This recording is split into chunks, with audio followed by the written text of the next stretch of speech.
Just a little story, I'll remind you. Remember the story? The guy would used to take people rides every day for an hour. He would ride the streets of Yerushalayim and go to every place where people wanted a trip, they wanted a hitch, and he would take them. He had his big 8-passenger grubber Jeep, and he would stuff in all the 8 seats, and then he would go and he would come. He would just that way. I dropped them off. Anybody need a ride this way? He couldn't care less, and he put door to door service, and they asked him, "What, you don't have what to do?"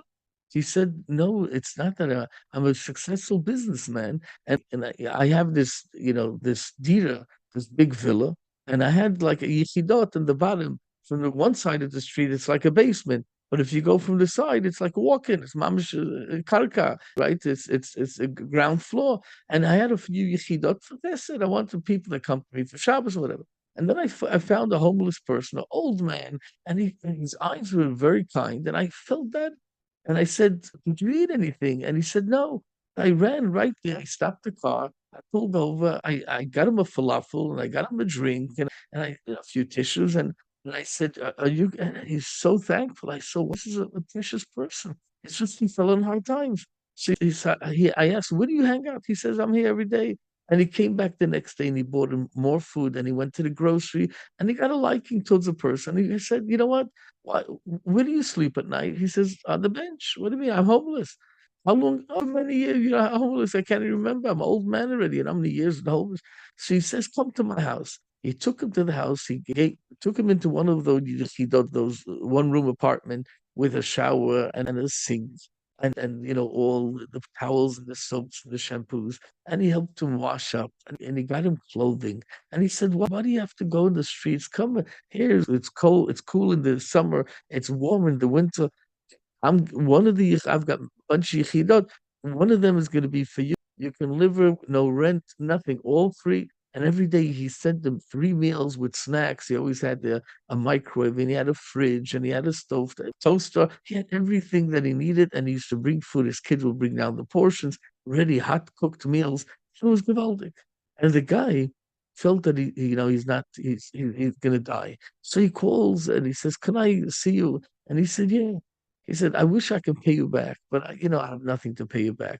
This last year, I lived such a beautiful life with such warmth. I never had anybody. He never got married. Nobody wanted to do a shidduch with me. And his parents died, Holocaust survivors. God, he had nothing. And then he was bereft of family, community, life, nothing. You went and you took me, you gave me 1 year of total Gan Eden, mamish.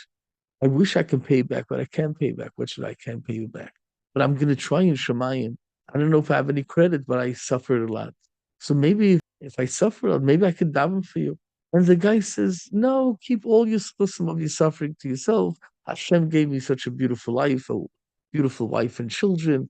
Everybody's happy. I've got money. I've got health. I have everything. I'm nachas. Can't complain. Every drop of your schusim, please, it was my pleasure." He said when he lost his father and his grandfather, he never, now he feels, the father he didn't have the last few years. He feels he invested. The grandfather he didn't have, he invested. It was all my pleasure. You don't have to pay me back, please. So the guy says, "But for it something." So he says, "Look, if you want to come down and tell me that you're all okay, that's me. Like when you get home, give me a call that you're okay. That would be the only thing." Victor, the guy came with him. I don't know how many weeks or months, but he came with him in a dream, and he says, "I want to tell you one thing. I can't tell you what goes on in mind, but I can tell you one thing. As a president of Gedaven, I beg them to let me come down because I want to tell you this one thing. You daven every day, 3 times a day, and you have your daf yomi, and you learn, and you're a nice guy. All in all, pretty good. I want to tell you something. There's so much pneus, there's so much interest in this and that. It's very difficult to do a mitzvah, Laman Hashem, 100%. But the chesed that you do, and the chesed you did for me, you have no idea what kind of schus you have. I mean, Shemayim, they're just delighted. You scored so many points that you took in an old man, a homeless person. You have no idea because when it comes to chesed, they don't judge anybody. You can do it almanas this, almanas that, for all conditions. You help the person physically, spiritually. It's like winning with flying colors. So the point is, he said, "Oy bazoi." I go around every day with the car. Maybe I'll find another homeless. Maybe I'll find somebody that need. And I look around, and the while I didn't find somebody that really needs my help. So I take hitches. I take people. I try to enlighten 1 hour a day. My lunch hour. This is my hana.